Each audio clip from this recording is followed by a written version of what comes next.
Happy Crockin Monday, y'all. We've really been into experimenting with spaghetti squash in our recipes. Yummy. So this recipe, we've incorporated it with lots of other fresh veggies and lean meat. We put some chicken in there. Definitely. Lots of flavor, and we loved the taste of the dish, but as we were putting it out here, we thought, you know, it's really not that pretty, but it tastes good, and that's what matters. So we're just gonna call it Healthy Mess, and we hope you guys enjoy it as much as we do. It's one of those where the fresh veggies, assembling it is very pretty, and Yeah, definitely it's a beautiful dish. But once it came out, We had high hopes. We did. I told Jenna, I said, I just saw this decadent dish coming out of the slow cooker and colorful, and that's one thing. The fresher you crock, probably the less color it's going to have. But that's a good thing because that means you're eating very healthy. So we like it. It's a good dish. So we'll start off with 4 chicken breasts. And these are actually going to go in first. Now this one, you're going to need a larger slow cooker. When I say large, I would do a 6-quart or larger for sure. Because of the spaghetti squash. So those go on the bottom, and then we're literally just going to layer veggies. So we will have all cook down. Onion. We have, let's do carrots. Carrots. The carrots give it a little bit of a sweet flavor. I love cabbage. You can do more or less, but cabbage always cooks down too. Okay, and then we have squash and zucchini.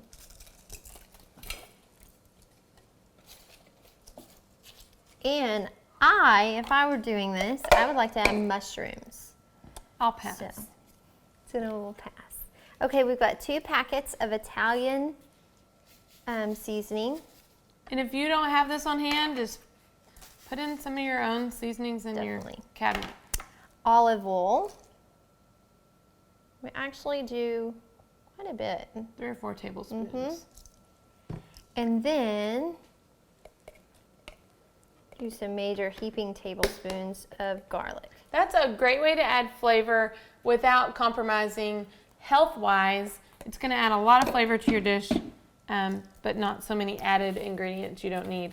I'm going to use this and show you guys how to do a spaghetti squash.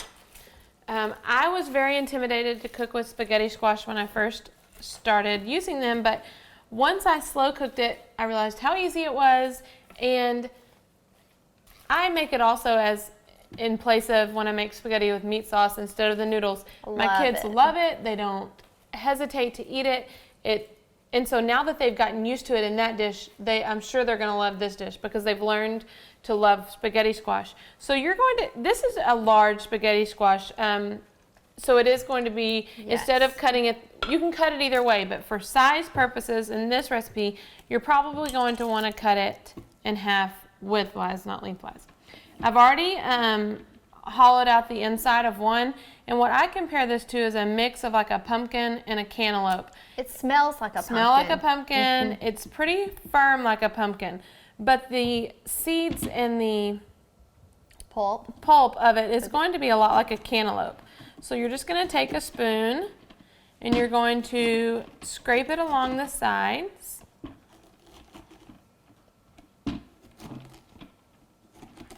And discard all of that. But the seeds are like a pumpkin. Yes.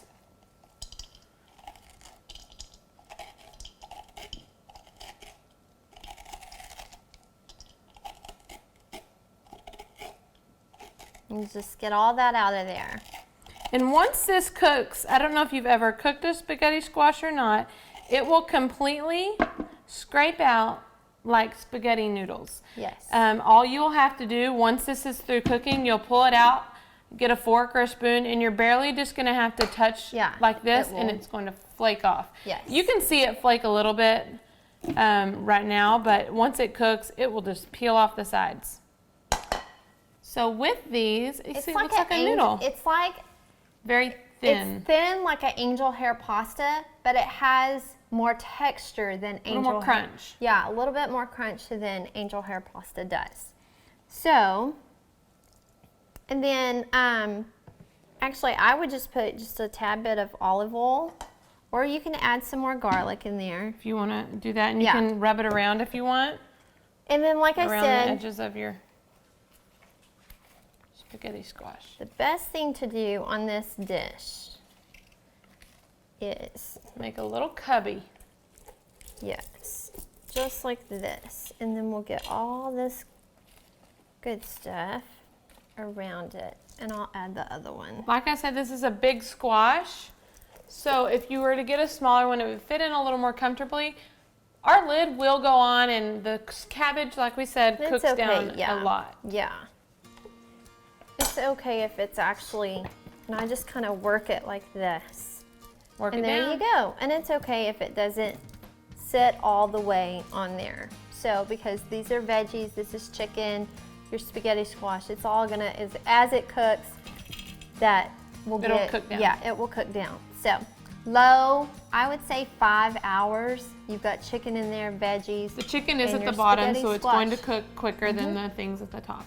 So, easy, delicious, fresh, healthy, perfect for spring, summer. It's a really light dish, but it's still going to be filling for you. Filling. It makes a lot. So, happy Crockin', y'all. Have a great week.